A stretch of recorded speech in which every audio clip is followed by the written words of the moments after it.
Welcome, everybody, to Catfish Weekly, presented by Whiskerware Apparel, along with Doc Lang. I'm Lyle Stokes. Doc, we're going to do some stuff tonight they like. We're going to be talking about flathead catfish. Yes, we are. One of my favorites. Well, you guys have the opportunity to catch a lot of flatheads over there where you're at, and I know a lot of the people that you fish with in the areas that you fish are loaded up with flatheads, and we got a catfish guy on the show. So welcome to the show, Matt. We're glad to have you. For those that don't know, this is Matt CatMatt Jones, lives in northern Illinois, and Matt fishes the Rock River and catches some really nice fish up there. How's it going this evening? I'm doing good. How are you two doing? Excellent. Well, not too bad for a couple old guys. Yeah. You won't hear me making any jokes about your age, Lyle. Yeah, I'm betting that ain't right. No. Oh, man. You've been over 59. That's right. Well, that's exactly where I'm at. So. Oh, you been catching any fish, Matt? Yeah, you know, the Rock River, like a lot of rivers in the country, does not get the attention it deserves from game biologists and DNR here, and a little bit not due to commercial fishermen necessarily, but due for a lot of other reasons, all the way back to our fish kill about 7 or 8 years ago. But she's coming around, and there's still a lot of good fish here. You know, it's not what it was in its heyday, but it'll make a comeback eventually. Right, right. Yeah, that was a massive kill you guys had.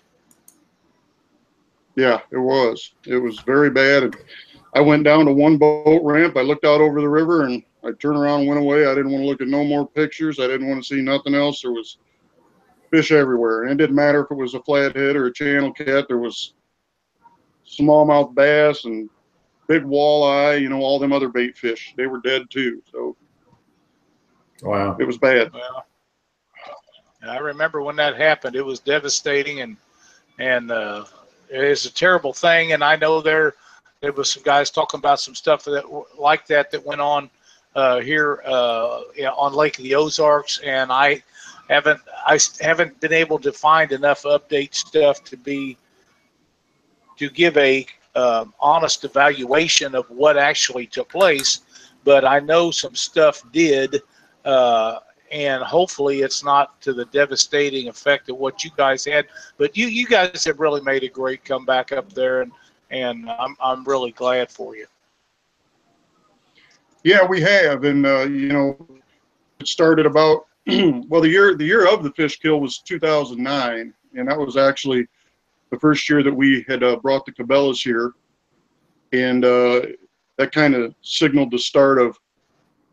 This was a fisherman's river that in the old days was every tournament you would see on this river was a kill 'em and grill 'em tournament, or, you know, guys brought in their fish and it was the most fish you could catch, and they bring them in dead in the cooler. And we changed that culture about 10 years ago. And now we have gotten to the point where there's no more of that going on. You know, every tournament that's here is a weigh in alive, catch and release tournament. But it took time to change that culture a little bit, and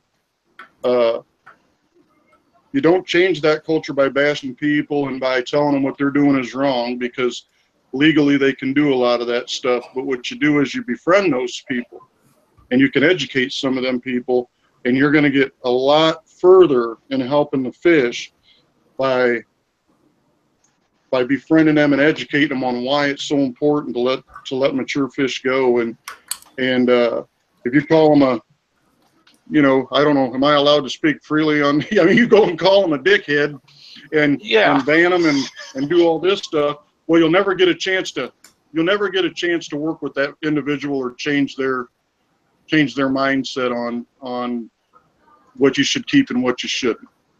So that's right. I agree 100%. My advice to people is befriend the people that don't know any better. Some of them will never change. Some of them you can educate. And if you educate one person, you're going to save hundreds of fish over a course of years. So do what you can to help educate people. That's exactly right. I agree. Don't you, Doc? Yeah, yeah.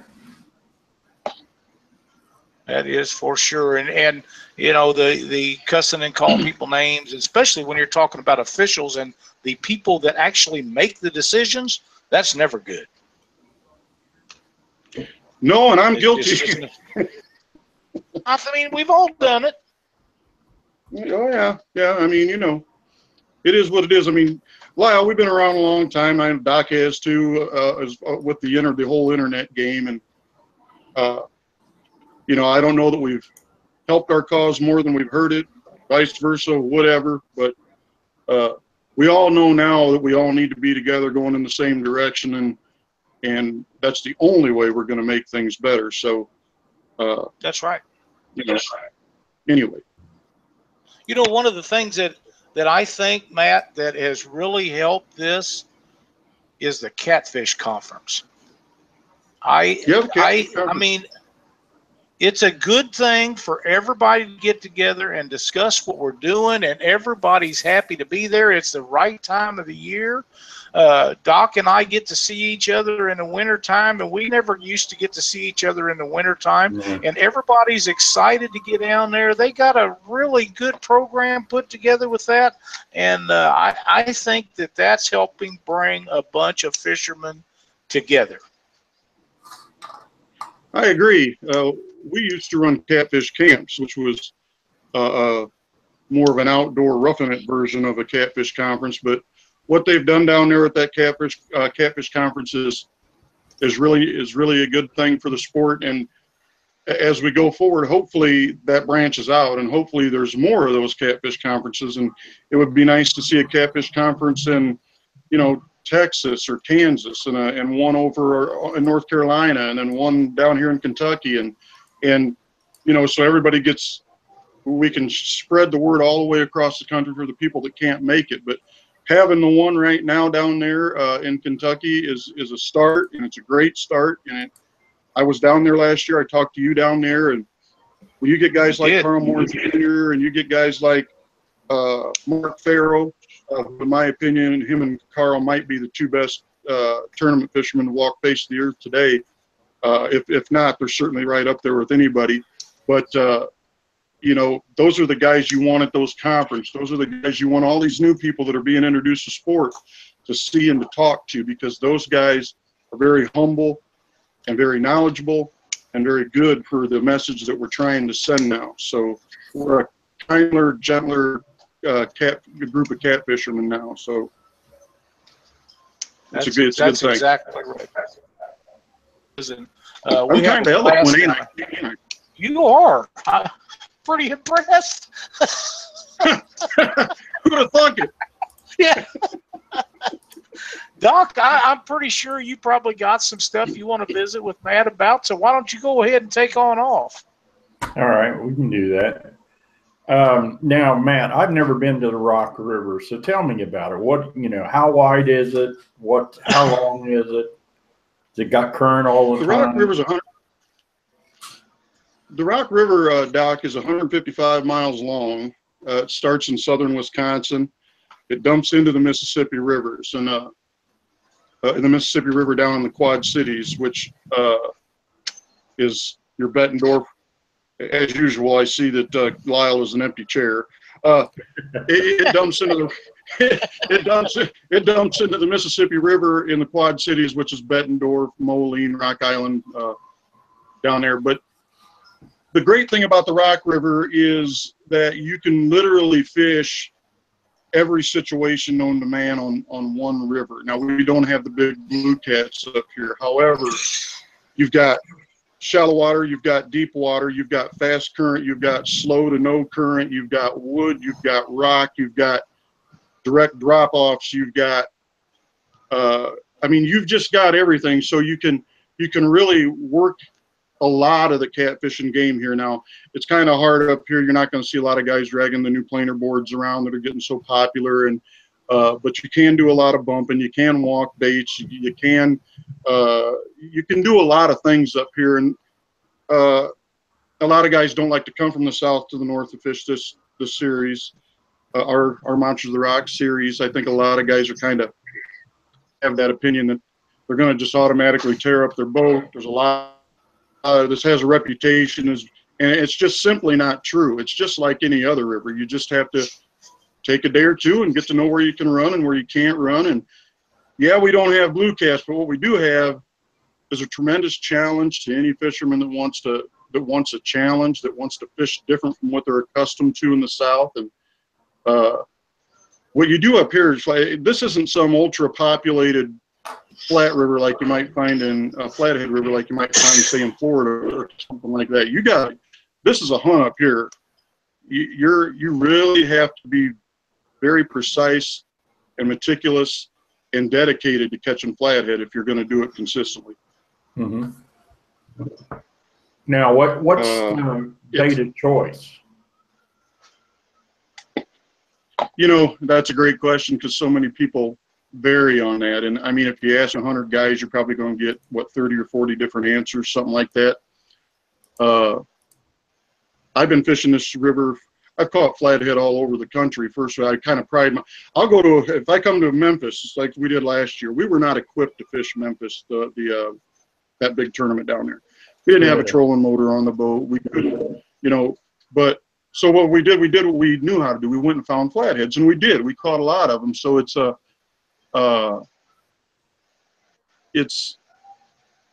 well, I don't know how to articulate I can't believe that to you. You're at a loss for words. Well, I got so many things that, so if I had to pick one bait, man, if I had to pick one bait that I could have in my boat all the time to consistently catch big flathead, it's going to be a live shad, 10 to 20 inches long. You'll almost never miss a fish on a big shad, on a big bait. A lot of people will think just the opposite. They'll think, go smaller or whatever. A big bait, when a flathead wants a big bait, he's gonna put it in his throat. He's gonna put it in his throat, and you almost never miss a flathead on a big bait. Whereas in small baits, they like to grind them, they like to squeeze them, they like to rip at them, they like to rip their scales off. I call it alligator in baits. I believe a lot of times they're not hungry, but if you get your bait right in front of their face, I think they kill them sometimes, and with the intent on maybe eating them later. Sometimes, during the spawn time, they're killing them just simply because they're getting too close to a nest. But that's why during the spawn, if anybody asked me, I would say always go to a bluegill when you're fishing spawning flatheads, because bluegills are notorious nest robbers. And a flathead sometimes will just devour a bluegill, where other baits you might just kill, like a channel cat or something like that. So. Now, with the big baits, where are you hooking them at? Are you hooking them in the nose, the back? What's preferred location? I'm hooking them in the rear of the bait towards the tail. If I'm using bullheads, the adipose fin back there, the meaty fin towards the rear of the tail, that's really, really thick. And if you always want to get away with hooking a bait as thin as you can without throwing it off or without flathead ripping off on initial strike. But so you never want to hook them too deep. Now a shad, just below their spine there, they have a vein, and if you hook a shad right, you can you'll not only will you keep him alive, but he will slowly bleed the whole time he's on the hook, with that, which adds a little scent to the game. Which flathead don't feed on scent nearly as much as they rely on vibration and sight, but they do it at times. So every little bit gives you help. They're a hard fish to catch consistently on rod and reel, so you got to take advantage of everything you've got. So I always hook to the rear unless I'm drop shotting, jigging. Sometimes I'll hook right in the back. If I'm throwing my boat right into a brush pile, I'm dropping it down through holes. A lot of times I'll hook them right through the back. I've even hooked them through the rear fin if it was a big enough bait. Not a shad, but a bluegill and some of those things, just to make them look as natural as they can and leave as much hook exposed as I can. Okay, cool. Now, are you using braid or are you using mono?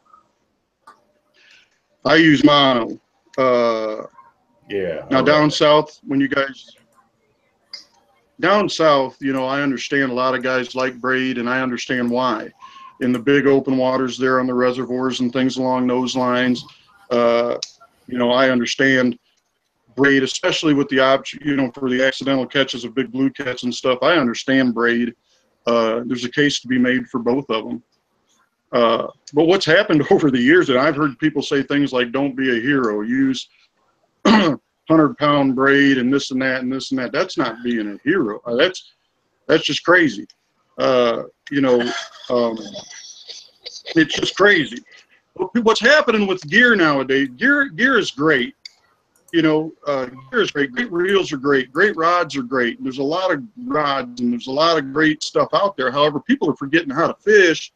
They're forgetting how to use drag. They're forgetting how to use a rod to wear out a fish. They're forgetting how to do all the things that we did when we were younger, before all these things got so good, back when you were using Berkeley glow sticks or Walmart rods to, you know, to catch all these fish. And there's a mentality that you just get a big broomstick pole, you put a 100-pound braid on it, you get the biggest cranking reel you can on it, and you try to drag these fish out of cover. Well, those are the people that lose more fish than anybody. You got to always remember, where that hook enters that skin at, that is your connection to that fish. And if you're going to try and drag a pissed off 50-pound fish out of cover, good luck to you, because he's going to win in that battle. Most of the time. I mean, you know, I know people, like I said, there's exceptions to every rule, you know, but I mean, I'm not saying that this way's right and that way's always wrong. I'm just, you know, it's just, you know, fish. I mean, fish. Don't, if you're going to spend money on the equipment, use it the way it's designed to be used. There ain't no sense in having a great reel if you're not going to use it as drag.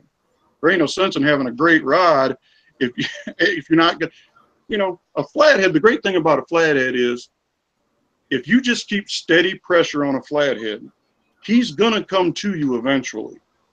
You do not have to try to drag that fish to the boat. If you've caught enough of them, you know that they get very curious after a while of being hooked, because they have never been bullied before. They're the bullies. So all of a sudden they got this strange force and they can't figure it out. And, you know, if you just patient and let them come up under your boat, then you can fight them from the bottom up to you instead of trying to drag them out of the cover. Let them come to you. A lot of times they will. It's just what I have found over, you know, my years of experience. Yeah, I'm the same way. You know, just let them. I mean, if you're going to lose them, you're going to lose them. There's nothing you can do about it. But, you know, use the rod, use the reel to wear them down. Mm-hmm. Yes, sir, for sure. Now, you know, they're a magnificent fish. I mean, I've been obsessed with flatheads for a long time.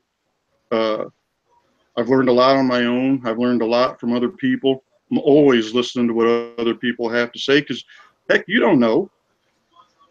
Something that you would have never considered, and it might even sound crazy to you.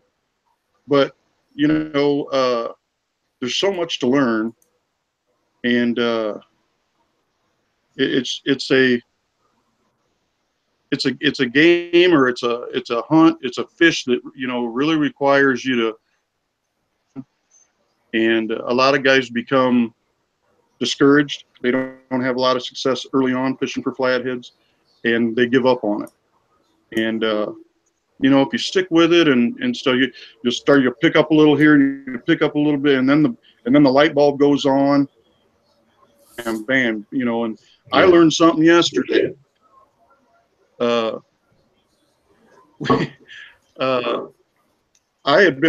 I caught the first big flathead I had caught this season up here. We've had a horribly long, cold spring with cold water, high water, and the good flathead fishing.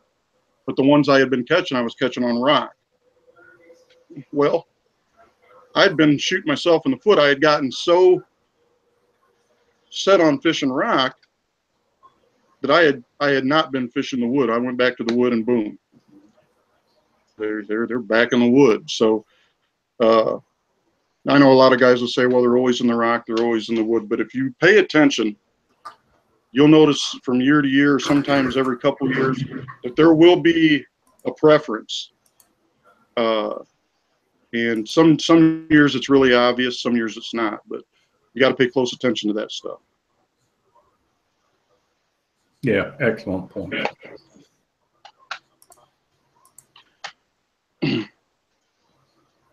Now, how did you manage to keep Lyle so calm and quiet? He ain't said nothing. Oh, he's I know what he's doing. He's watching YouTube because we're both watching it. So, yeah. Oh, I see. I'm watching Facebook and YouTube and our Catfish Weekly chat, all three. Well, you know, the great thing about Adam, go ahead. I'm sorry. Well, the great thing about flatheads is just the kind of predator that they are. You know, with melanin, you know, the melanin that they have in their skin, flatheads they're almost chameleon-like. You know, they can change the color of their skin to blend to their surroundings. So they're an amazing predator. You know, if anybody's out there that wants to really do some hard research on flatheads, tell them, guy, research the ampullae of Lorenzini. And I don't want to talk about it too much because I want guys to research that and see exactly what that is. I think they'll be kind of surprised by just how advanced of a predator a flathead catfish is. And will definitely help them with their fishing, just knowing what that is. So the ampullae of Lorenzini. Check that out. Maybe you can have a little contest. Speaking of contests, speaking of contests, Lyle, I think we ought to spin that wheel. Do you now? Yeah. And you know what, Doc? Let's just have Matt pick a number. You know, I have the RigRap prize wheel right here. Can we see that? Yep. That's pretty good. Matt, why don't you pick us out a low number and we're going to give that thing a spin. Well, wait a minute. What's the number? And let's just pick us out somebody do some winning. You want me to pick you a number? Pick me a number. Let's see. Let's go with 17. Holy crap. I should have told you a low number. We are on random.org. How many we got in there? Wow. We have over 130 entries in the RigRap prize wheel entry this week. So we're going to go randomize 17 times, and then we're going to spin the wheel and see what they win. There's one. Good thing he didn't say 105. Yeah, no kidding. There's 2. There's 3. There's 4. At least I gave you something to do. There's 5. That'd teach him to leave the chair. 6. I'll tell you about that in a minute. 7. 8. 9.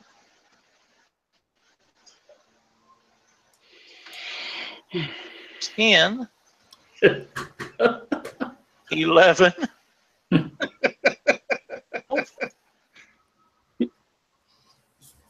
13. He ain't ever going to have me back. 14. Oh, yeah. 15. 16. Even if you call me old, I'll have you back. 17. There we go. And the winner is Kayla Lincolns Burton. KaylaLykinsBurton. You are the winner. You get the spin on the RigRap prize wheel.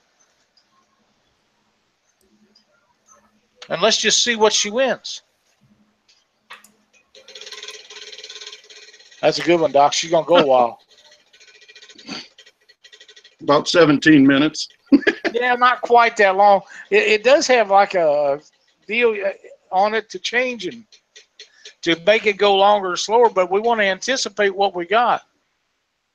You win a survivor pickup tube from Crusher Marine. So Kayla, if you will contact Crusher Marine and tell Robert that you won a spin on the prize wheel and you won a survivor unit, he will get that out to you. And thank you for watching Catfish Weekly. And Robert, thank you for the great product that you produce and give us to give away. It's an awesome product. I think everybody here has got one, and I don't know of anybody that is not happy with them. So Kayla, you're going to get you a survivor unit.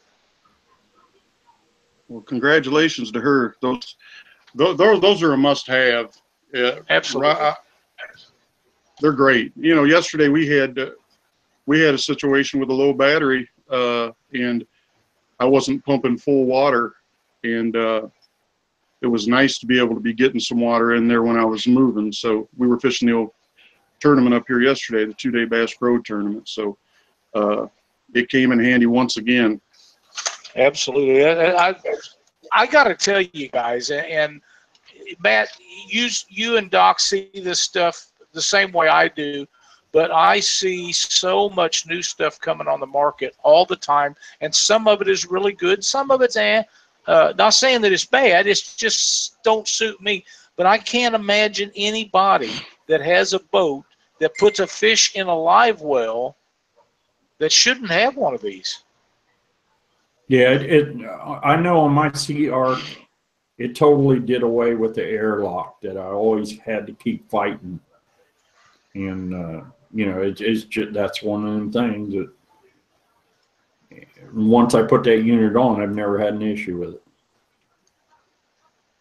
And you're constantly changing the water. Yeah,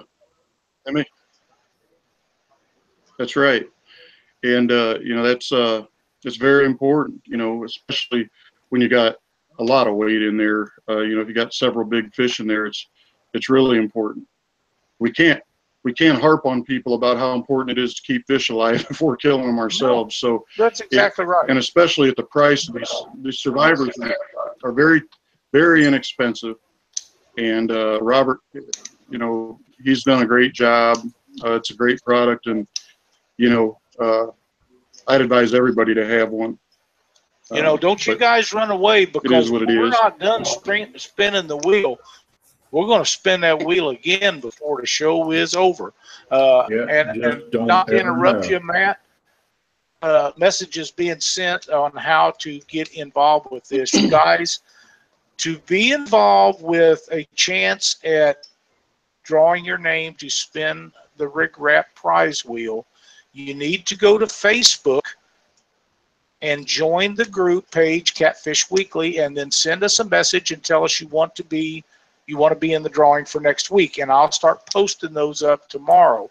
If you are on YouTube and you're watching the show on YouTube, subscribe to us and then send us a message and say, hey, put me in on the drawing for the RigRap wheel. We will get you in there. Be happy to do it. We want everybody to win. It never, in the wildest dreams of anybody, I don't believe, ever thought that this would be as popular as it is, but it's growing in leaps and bounds, and we got some great sponsors and some great prizes. And Doc, we're having a lot of fun with this. Yeah, we do. It's a lot of fun. It really is. So I'm excited about it, and I think it's going to be a blast. Well, I know it is, because it already is. Got a lot of stuff on that wheel too. We do, and some great prizes, and we'll go over them tonight before we get done, Doc. But I was going back through here. I seen a question a while ago. Yeah, I saw one. Got so many things here I'm looking for.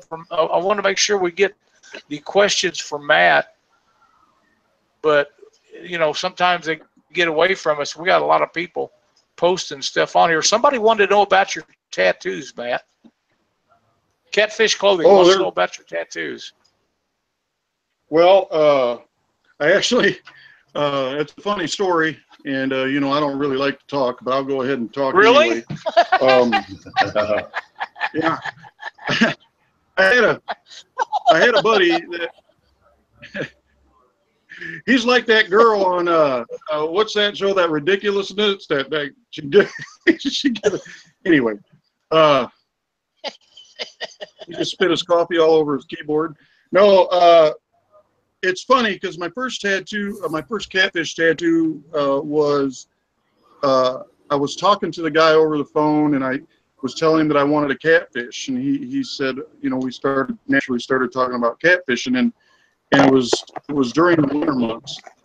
And, you know, as we all know, channel cats, we fish for channel cats up here all year round. They school up real hard. I mean, you know, in a 20-foot deep, 20 wide, 20 long hole, you might have 2,000 or 3,000 channel cats in a hole during the winter. And I told him, I said, yeah, there's days when you can anchor and catch 100 fish and never pull anchor. So he said, well, if I come up there, you take me fishing. He said, and if we catch 100 fish, I'll do a tattoo for you for free. So we come up and we caught 118, 119 channel cats, I think, that day, from a pound up to about 8 or 9 pounds. And he did my first channel cat tattoo. And now I have 20 something, most are flatheads, but I've got a couple blues and a channel cat. And, but I enjoy it, and I get a lot of people ask me about it. And it's a good conversation piece when I'm guiding. I get a lot of people ask me about it, and you know, so I still got a lot of skin left. I don't know how many more catfish tattoos I'll get, but we'll see what happens. So that's the story on how that question. I found one of the questions.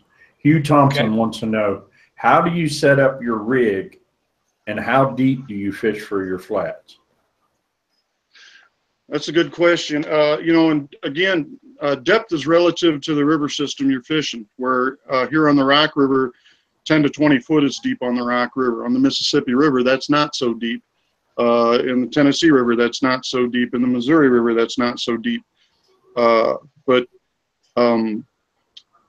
here in the Rock, if I'm fishing singular pieces of cover, which generally are what are going to hold your biggest active fish, is a singular piece of cover submerged in a hole.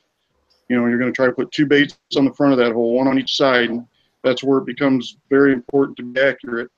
You know, if this is your root ball laying in the water, you want to bait here, you want to bait here. And a perfect rig for that is just your basic Carolina rig on a singular piece of cover like that. I've also, on direct drops, I call them direct drops. You know, not if you're just going 6 foot and then you slowly drop down and you slowly drop down to 20, but a direct drop where you're going along and it's like you jumped off a wall.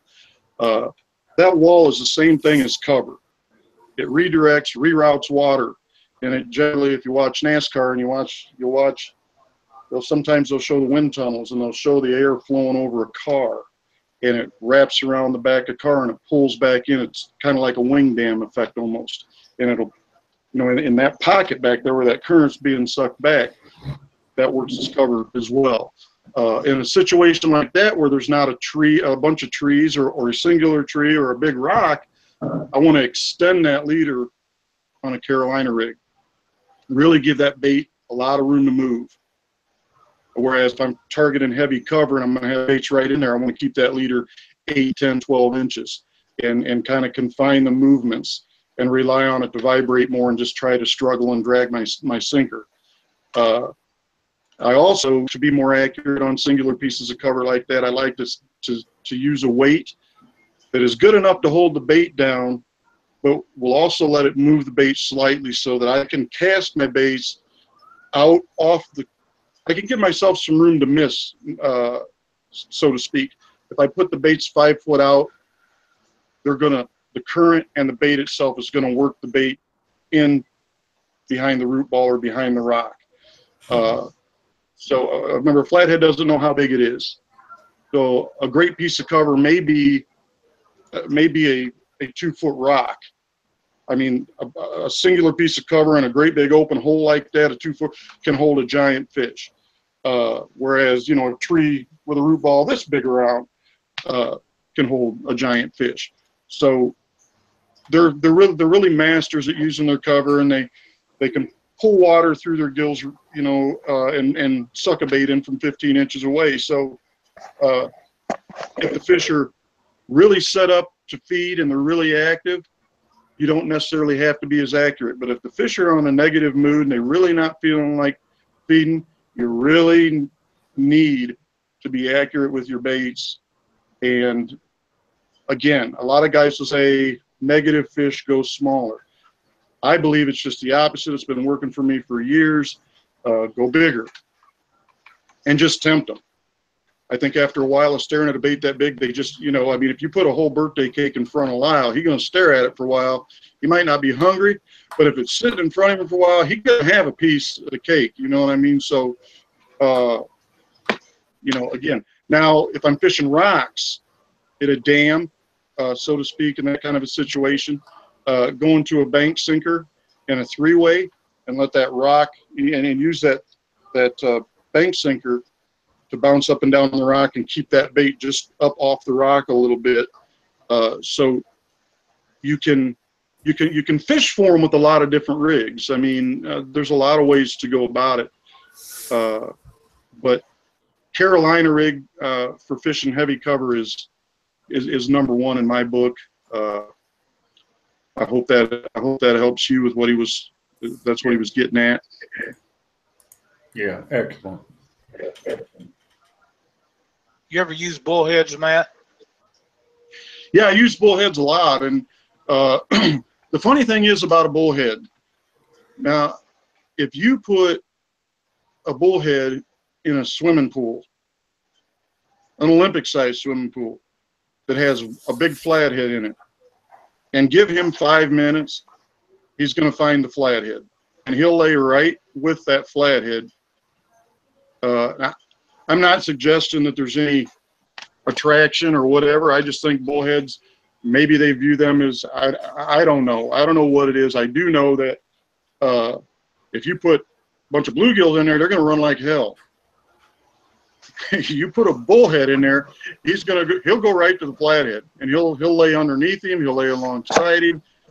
I made a rig probably 10 years ago that I called a suicide rig, and it was I would fish it on drop-offs, like I was talking about earlier. And it's basically a Carolina rig with about a 4-foot leader on it. And I would always throw bullhead on it, and I'd give them bullheads a 4-foot radius to swim around. And I had a lot of luck. I caught my biggest flathead to date on a rig like that, and I believe it works. And I'm a true believer in big baits, and so yeah, I love bullheads, and they're very hardy. They're very easy to keep alive. You can cast them a number of times. You know, great choice, especially if you're going to want to fish all night and maybe you're not great at keeping bait alive yet. You know, bullheads are a great place to start because you don't have to be really, really good at keeping baits alive. Bullheads will do a lot of the work for you. So, yeah. There's a Southwest Rider Outdoors says, can you use baby blue catfish for bait? I'm sure you could, but it's illegal everywhere that I'm aware of. I wasn't aware of that. We don't have baby blue cats up here because we don't have big blue cats to make baby blue cats. So I can't pretend to be an expert on whether or not that's legal or whether or not it would work. I know that channel cats up here, flatheads will eat channel cats up here, but in my experience, they like to kill them more than they like to eat them. Again, there's exceptions to every rule. For any of us to pretend like we live under the water and we know everything that our fish are really doing down there would just be stupid. We fish patterns. We fish things that tend to be successful. We do things, but we don't. We're a long way from knowing what goes on underneath that surface. And to my knowledge, nobody's made a trail cam for a root ball yet, so I don't know. You know, there's a lot of unknown, and I think that's the great thing about fishing in itself is you don't know what the next bite's going to be. You really don't know. Terrence Springs would like to know if you clip the side fins on bullheads. Before you answer that, though, I'm going to say I do, but not for the protection of the flatheads to keep me from getting stuck. Yeah. Well, you are a delicate flower, Lyle, and we don't want you getting stung. You are. However, no. I don't. People got it. There's some, if I can answer his question and dispel a few myths. First of all, no, you don't need to clip any fins. They're big, tough fish. They've been eating foods their whole life that stick them, cut them, poke them, prod them. You know, it makes no difference. They're not swimming around the river right now looking for a bullhead with clipped fins. I can promise you that. If a bullhead's in front of them and they want to eat it, they're going to eat it whether it has its fins clipped or not. So no, it's not necessary. You know, but in the 80s and 90s, magazines like In Fisherman and some of these other places and did catfish, and they did to help bring it to the forefront, but they did make it hard for guys like me to exist, because you know, so many people thought you could only fish flatheads at night. You could only, I mean, it's just ridiculous. You have to be quiet when you're in your boat, tiptoe around like a mouse. I mean, all that stuff is just absolutely crazy. If you got to be quiet in your boat to catch a flathead, explain to me how guys can trounce up and down the river all day and stick their hands in the holes and catch these fish. Believe me, they're not scared of a boat going by. They're not scared if they hear an unexplained thump up there in your boat. I mean, hell, I catch flatheads all the time with my stereo on. I mean, and the whole night thing is, you look at flatheads in two ways. Flatheads move a lot in the spring and the fall. They don't move near as much in the summer. Right. At night, they may move around some. Okay. In the daytime, they're on cover. I know where they're at in the daytime. Nighttime, it's kind of a crapshoot. If you know your cover's at, your catches of big fish especially will go up if you really dedicate yourself to fishing during daylight hours. You can anchor your boat exactly how it needs to be anchored with the current so that you can accurately put your baits where they need to be, where you know the flathead are. And if you run and gun enough great cover, say 20 to 30 minutes at a spot and move, and you put your baits in the right place and your boat in the right place, you're going to see, if you really dedicate to it, you'll see your catches of big flatheads go up. I agree. And you know, I like fishing for flatheads at night, but I've caught more or as many during the day as I ever did at night. But when it gets hot and sticky, there's nothing better than sitting out there at night fishing and catching them big old dogs and a root ball or a pile of rocks and go at it. Yep. Yeah, and you're right. There's definitely a comfort factor and a fun factor, I guess, to some people about fishing at night. There's no doubt about it. But it was, you know, and you're seeing it more common nowadays. More guys are understanding the fact that they can catch flatheads during the day. It's not a secret to a lot of people, but a lot of guys, you know, still think, you know, nighttime is the right time, and you know, okay.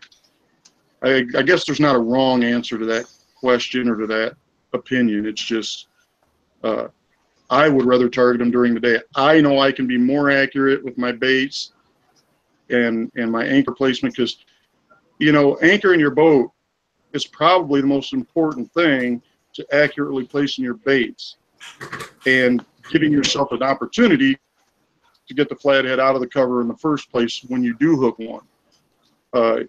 If you anchor your boat, you throw the never snag out there, you hook up, and you throw, and the current's flowing straight into the root ball, and you're 6 foot to the left side. Well, putting that bait on that other side of that root ball, you can get your bait there, but boy, you're going to have your line, you know, really all snarled up going through that root ball. So he grabs that side. You've made things harder for yourself already, which is also another reason why, going back to why I like mono. You got stretch, you got a little bit more give. You know, it's that's just another reason why I prefer it in cover. But that's kind of getting off the beaten path. But boat placement, very, very important to being successful fishing flatheads on cover. Yeah, Excellent. all good points. Yeah. Somebody wants to know if you ever tried a clonk. I think that's a thing, isn't it?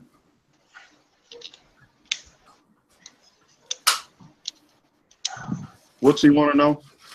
If you've ever tried a clonk, CLONK. Oh yeah, yes I have, and you know, those originated in Europe to simulating sounds of feeding bait fish on the surface of the water and in turn to draw flatheads in. But you know, first of all, those were designed first of all for the Wells catfish. But the clonk is another tool, so to speak, that you can use. I've used it.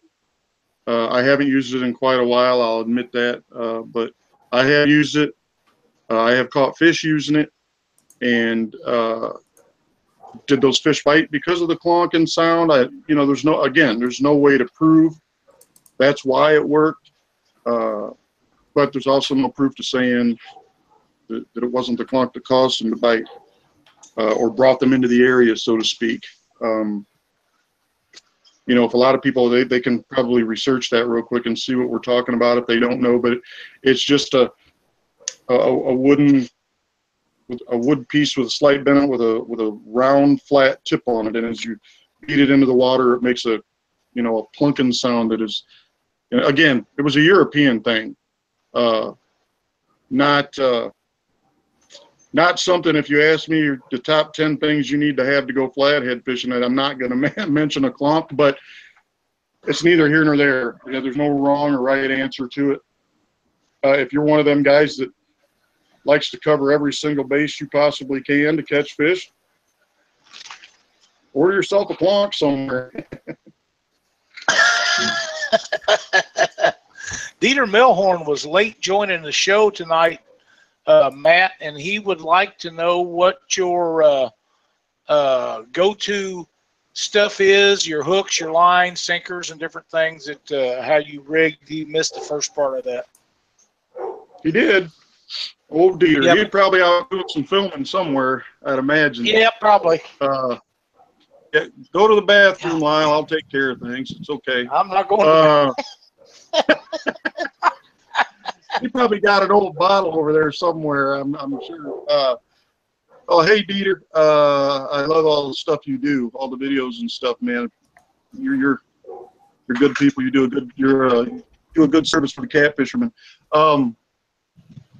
I use Vicious 30-pound mono. Now, I was with Matt Zuo for a long time. I used a lot of their hooks.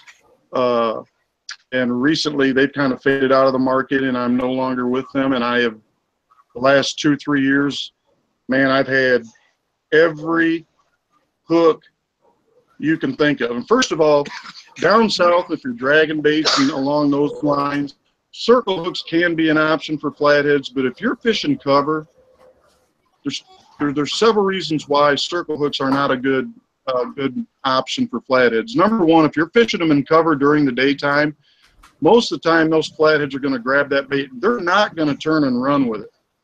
They're just going to back up with it, and they're going to swallow it. And a circle, you have zero chance in those situations of hooking a flathead. You need to have a good J hook. So, and besides that, if you don't like to set hook on a big flathead, then you shouldn't be catfishing anyway. So, I can, without any bias at all, I can recommend several hooks that I have found to be good. I'm not going to sit here and bash the ones that are bad. I have tried 3 or 4 brands that were horrible. As soon as they touch a fish, the tips bend over. They're junk. But now, without, the new Super J hook from Whisker Seeker, I'm not affiliated with them at all. I don't care to be. I'm just saying their Super J hooks are phenomenal. Very, very strong, very, very sharp. The tip is super sharp, but it's not brittle at all. It really holds up well if you haven't tried them. I've even used the CatMatt Kale hooks. I think that's just a regular old Bass Pro brand or something. They're a great hook. I have kind of narrowed things down to those are my two go-to hooks for flatheads now. And then I'll run some Gamakatsus and some other circle hooks for channel cats or blue cats or whatnot. But again, I like mono. I know a lot of guys like to run a heavy main line and a lighter leader. I've heard people say you're stupid if you don't. I don't. I run the same throughout. I run 30-pound mono up here fishing for flatheads.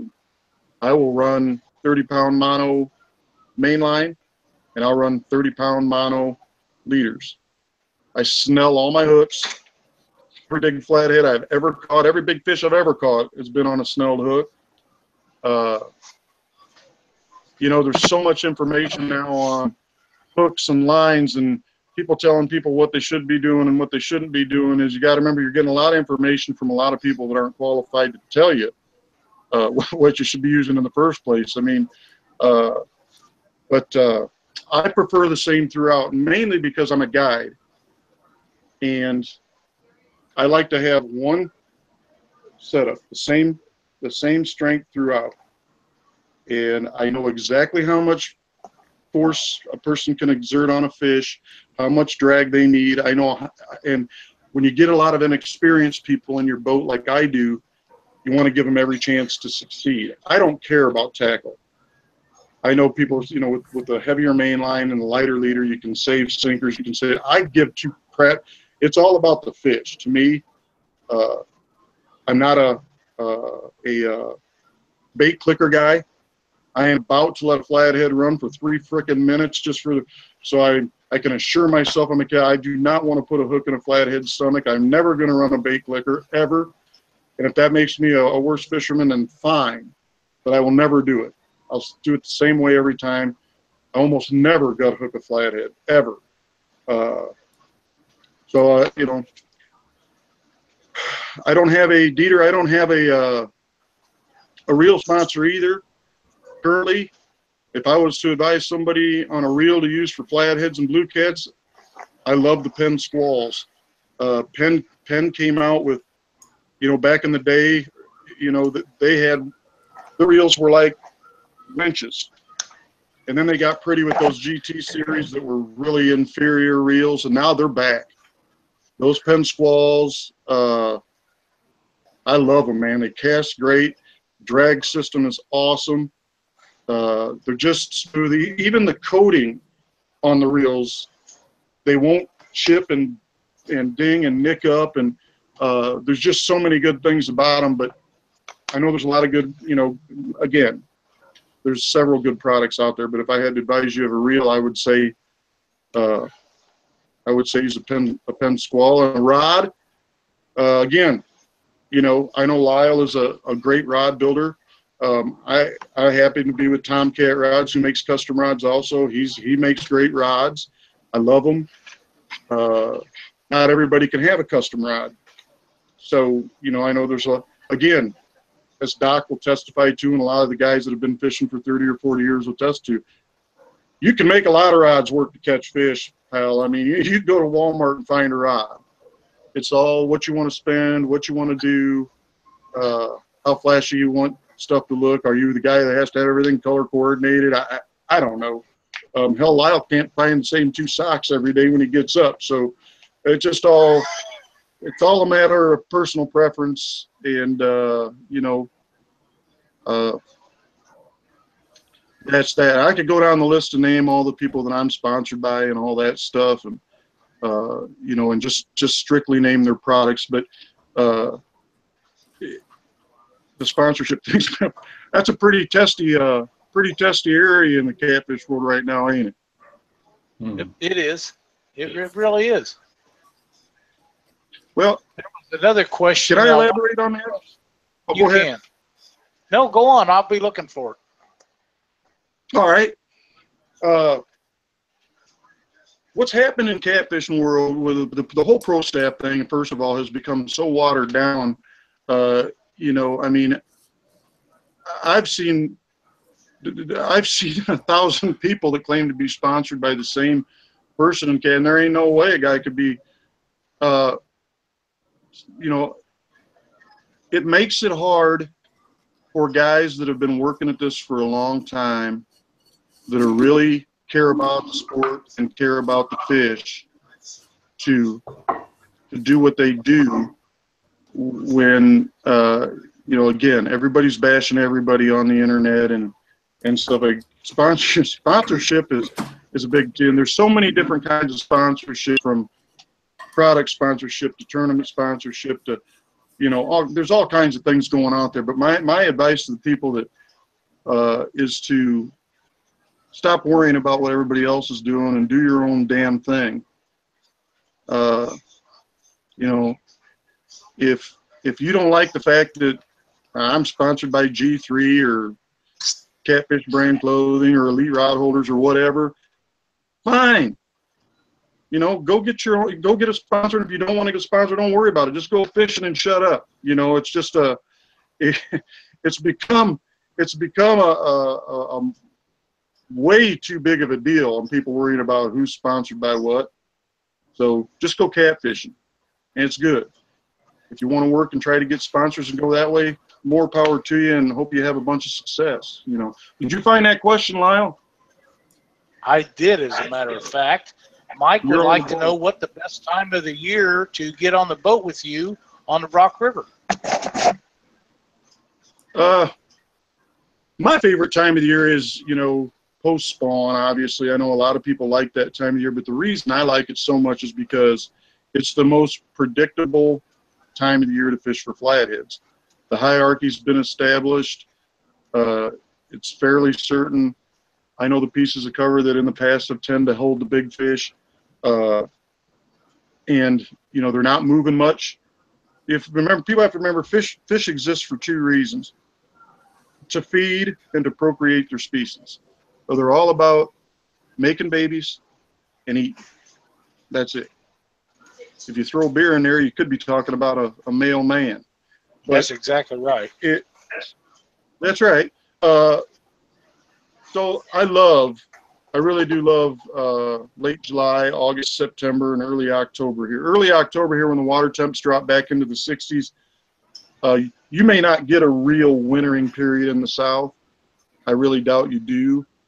I mean, if I lived in the South, I'd never stop fishing flatheads, and I plan to live in the South at some point. But up here, we get a literal hard wintering period. We only get, say, 6 months of the year to fish for flatheads.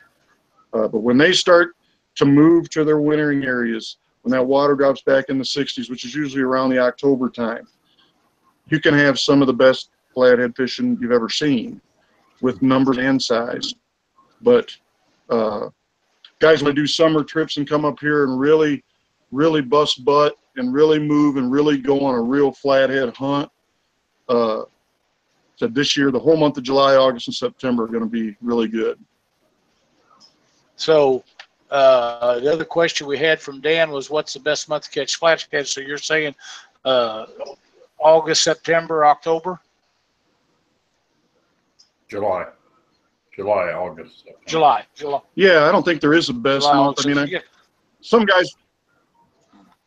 some people, what's that? Some people will say, I didn't say that. you know, your month leading up to the spawn, which up here, that's generally May. I guess it just depends. To me, there is not a bad time to be flathead fishing. But, you know, trying to make me narrow it down to one time is pretty tough. But that I'd never fish for a channel cat or a blue cat as long as I lived, if I could do it that way. But that's not an option. So I'd fish flatheads all year round, and I'd never stop. But you know, there's a lot of good times up here. May, pre-spawn, obviously, and then the post-spawn, which is this year is going to be the whole month of July, August, September, October. And you tell him I'd like to have him anytime. I don't care. Oh, I know, man. And you'd have a blast with Mike, even if he is a Cubs fan. Is he a Cubs fan? Oh, boy. Yeah, I mean, I don't hold that against him. I get on him all the time. Of course, he's on me, so it works out. But speaking I won't of hold it that, against him either. you know, speaking of that, how about the Cardinals? They beaten down on them Reds. I've yet to hear too much about that, but it was sure good. I enjoyed it very much. After the beatings they've been taking all year, it was nice to see it happen. I thought this was a catfishing show. It is, but I love my Cardinals. I can't help it. He talks about baseball. Yeah, we know, Lyle. We know. Matt, we appreciate you taking your time out and coming on the show with us. It's been a really good time for you to come on here and share a lot of cool information that a lot of people might not be able to come up with any other place. So we thank you so much for doing that. We're running on about an hour, and we got some other stuff to cover. I would like to extend an invitation to you to come back on the show with us at some point, and we'll get more in depth on different times of the year and different ways to get these fish. Well, I'd love to come back and thank you guys both for what you're doing for catfishing. This is a great deal you got going here. I'm glad you guys are having success, and you know, thanks for what you guys are doing. I'll be seeing you guys. Memphis, I would assume I'll see you guys, if not before. So keep up the good work. Awesome, Matt. And again, thank you so much. You passed on a lot of quality information, and yeah, we didn't get any GPS spots from you, but maybe next time. I don't hide anything, man. I just want everybody to be better at what they do and have fun, and I get better at the same time. So it's all good. Go catfish. That's right. I agree. Thanks. Before you go, Matt, Lyle, let's spin that wheel before Matt goes. You want to spin the wheel again? Matt, you want to pick out another number? Do I have to go lower than 17 though, right? So you don't whine? Yeah. I'm going to take it easy on you, buddy. I'm going to go, I like the number 2. 2 it is. Number 2. There's 1. And there's 2. And the winner of this spin is Rocky Childress.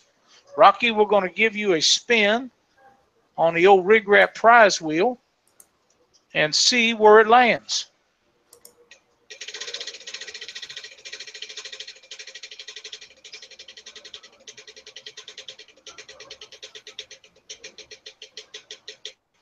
Might have to tighten that up, Doc. Yeah, it's not too bad. And Rocky, you win a package of Whisker Sticks LED lights. So I have those here. And if you would send me your address, I will get them shipped out to you tomorrow if everything goes right, if not Wednesday. But we'll get them on the way. And thanks for watching the show, and thanks for playing the RigRap with us. Matt, again, thanks a bunch. I hope to see you sometime before between now and Mississippi River Monsters, and keep in touch, buddy. Will do. You know, you'll see me and my incredibly sexy partner on the water somewhere. Somebody's got to make you look good, man. Somebody has got to make you look good. She does a good job of that. Good deal. All right, buddy. Thanks a bunch. Thanks, Matt. Thank you. Yes, sir. Matt Jones, he fishes a lot of flathead stuff. He'll go anywhere and fish for him too, Doc.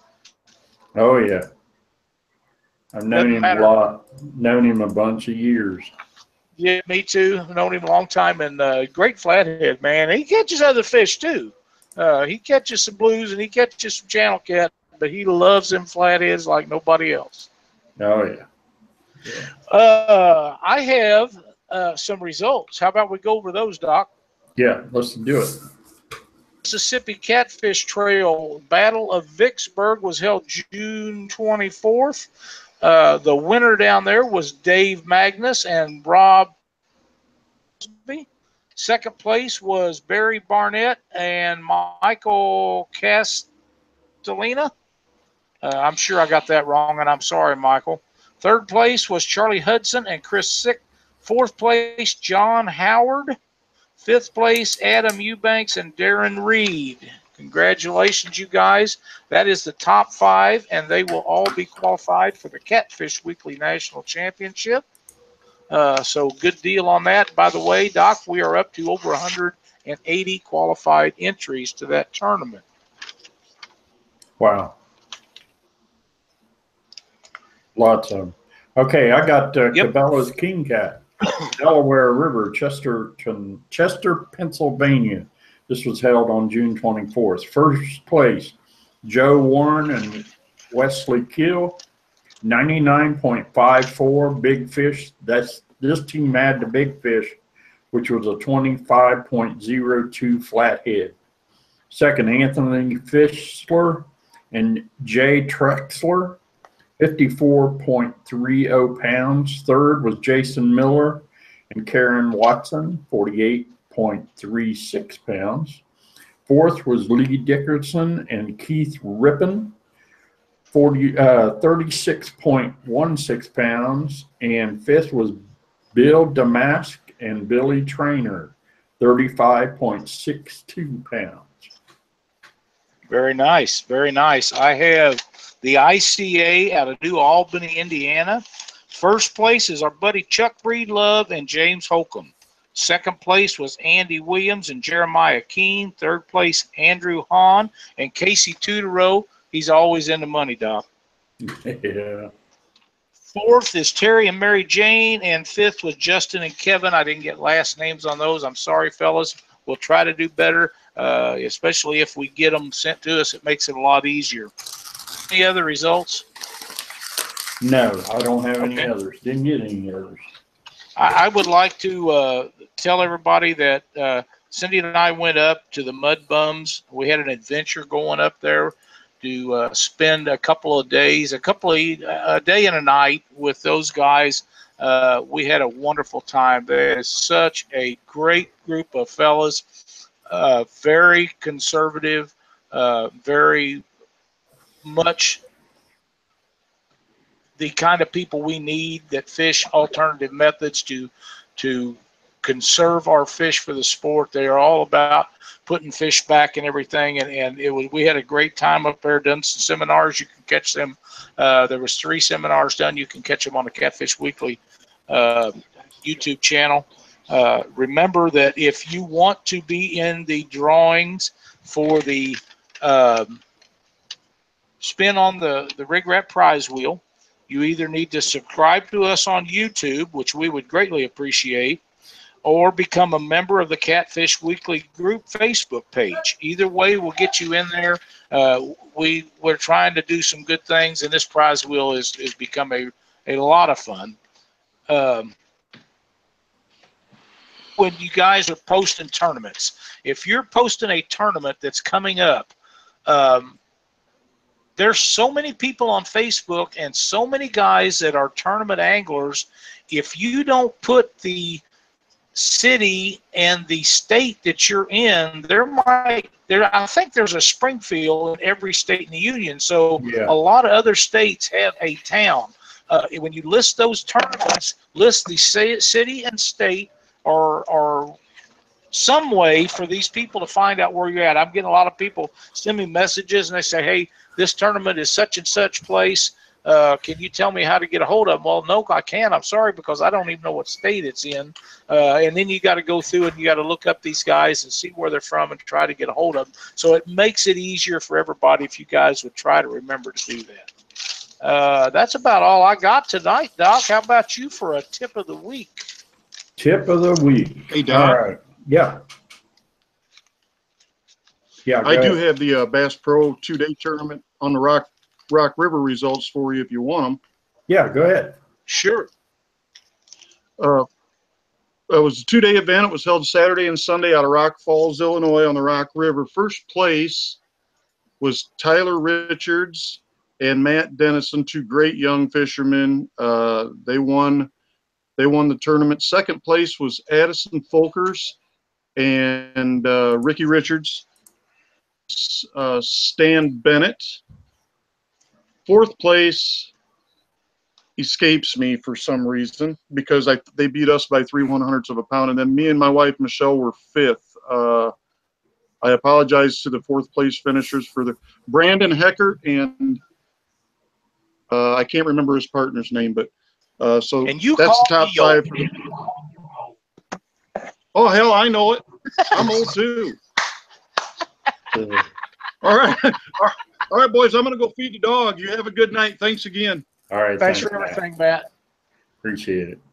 Yes, sir. Thank you. All right, Doc's tip for the night. For those of you that use drift socks, if you use a big drift socks, and I use big drift socks, I've even got one of the big 10-footers. So trying to get them guys in is, can be a little tough at times. But on the back side of the drift sock is a pull line. And a lot of people, what they do is when they hook up their drift sock, they hook the pull line right there where the drift sock is.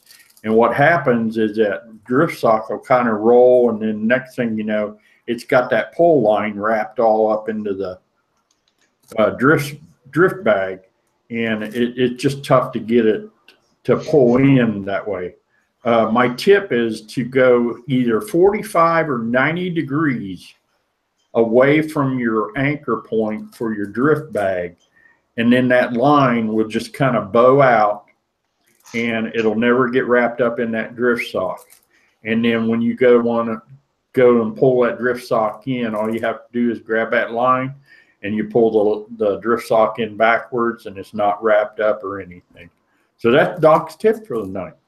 That's a great tip, because there's times when those are hard to get those released, or you can get them back in the boat. So yeah, I mean, if you go that 45 or 90 degrees, it's just something else you got to work a fish around, but you can always grab it and move it to the inside or the outside, wherever you need it.